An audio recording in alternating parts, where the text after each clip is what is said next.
why I asked you, Alex, is because I know you wrote to your teachers. Can you tell me a bit more about what led to that? You wrote to your subject teachers when you were a younger learner?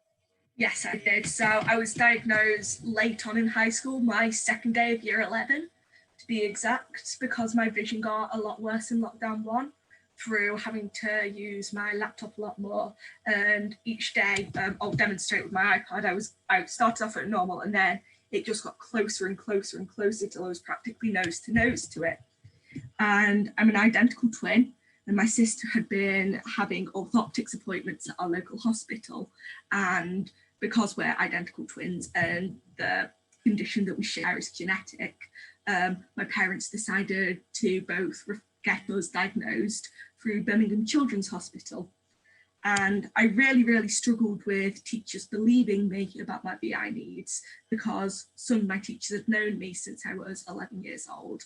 And it felt like a big change to them to have a student that was previously seen to be very capable, very able of getting the top grades at GCSE. And then suddenly I wasn't. And it was really hard to kind of advocate for myself to get the access needs that I required to sit my GCSEs, which I didn't end up doing, but that's beside the point. And I just couldn't get my access requirements, and I had to work and work and work. So I decided to write a letter to my teachers, basically outlining who I was, what had happened, and why I was coming to school now with a whole new need that, to be honest, my high school teachers I don't think were very educated in with how to deal.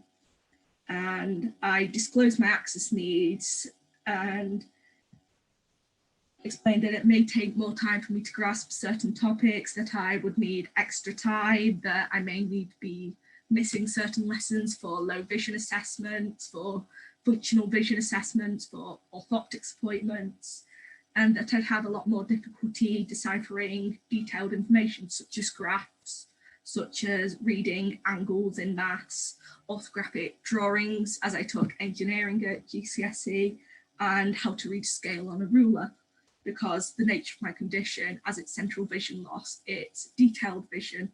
So that is all stuff that is needed for to read scales, to read graphs, to read angles, orthographic drawings, etc.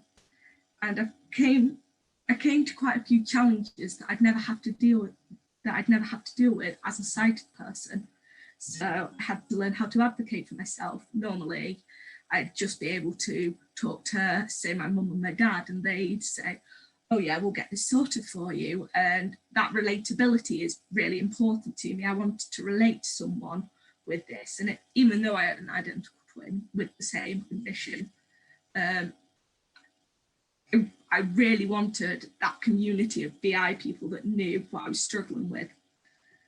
And also, VI support at my high school was not very good. I was almost shunned by my Senko because I was going into year 11 and I hadn't gone through the system with special educational need. And I still don't have an EHCP, as I'll be applying to university soon, and it's easier with my needs set to label me as a high needs learner. Who's told you that, Alex, by the way?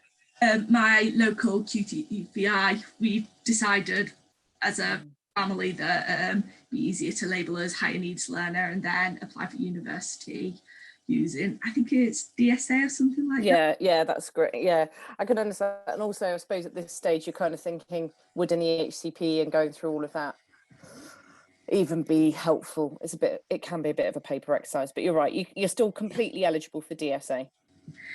My high school kind of messed up my GCSEs for me a little bit, which, to be honest, I'm a bit picky about the A3 paper, because with the nature of my need, I need work blown up to A3, and when work's blown up to A3, for me, it makes things harder because there's so much more space on the paper that reading A3 can actually be more difficult for me. And I had to use my own laptop, which uses Dolphin Supernova as speaking magnification software, which doesn't work with PDFs.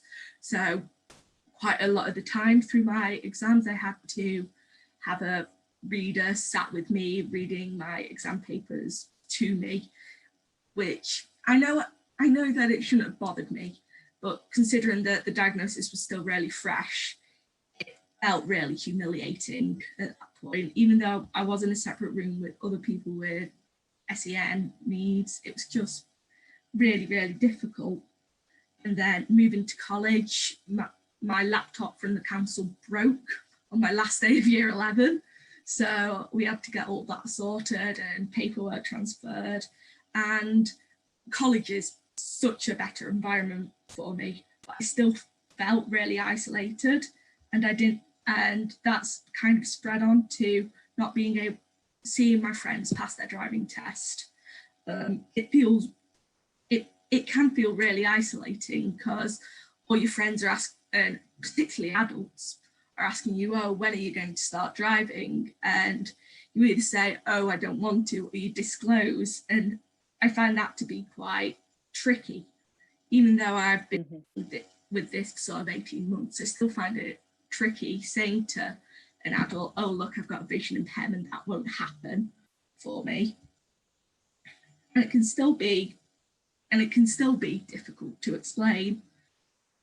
And one of the biggest challenges for me through diagnosis was having to accept to myself that I wouldn't be able to join the RAF, because that was my big dream through lockdown. I wanted to join the RAF as an engineer and a musician, and I had to reevaluate things pretty sharpish, which was really, really tough.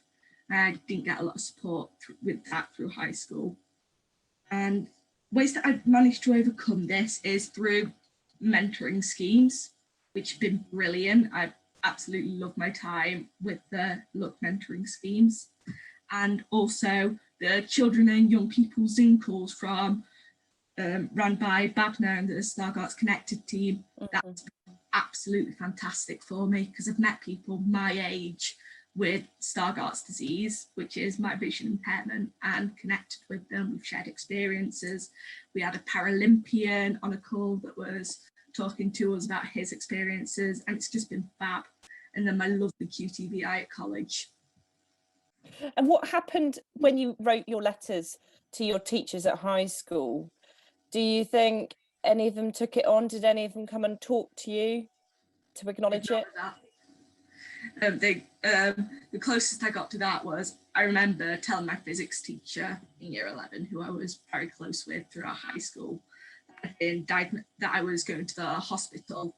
This was on my first day of year 11, to have my eyesight checked out, and it may result in me getting diagnosed as legally blind. And then I sent her an email, and luckily for me, her husband was my maths teacher, so they managed to talk about things and talk about how they look after me with it. But one of my teachers, I remember this as if it was yesterday, 3 weeks after diagnosis, I'm not coping very well with it. I'm still in shock. I have to do a test, and he doesn't give me the correct sheet, and he asks me, why aren't you trying anymore? Which really, really hurt. Yeah, I'm not surprised. These were really, really good. Some of them not so much. Yeah, I think that's the big, you've really hit the nail on the head, the big message. It's the ones where they have heard you and responded to what you've said, and listen to your voice and your experience is central, and not trying to think it's about attitude or anything, or they knew better, because it's just totally not, isn't it? Yeah. A lot of my friends are very, very supportive, because they've only known me as Alex with a vision impairment. However, a lot of people at high school knew me as Alex without a vision impairment, and then Alex has a laptop in class. What's this happening? Why is she using a magnifier? But all my friends at college, they just know me as someone that is visually impaired. They haven't had to make any changes. They've just met me with it, and that was really refreshing. Oh wow, that's massive. So that's that also, that change of scene, both peers and for new staff, all of it. They've just met you as Alex. Alex has a VI. Yeah. Oh, that's so interesting. Thank you so much.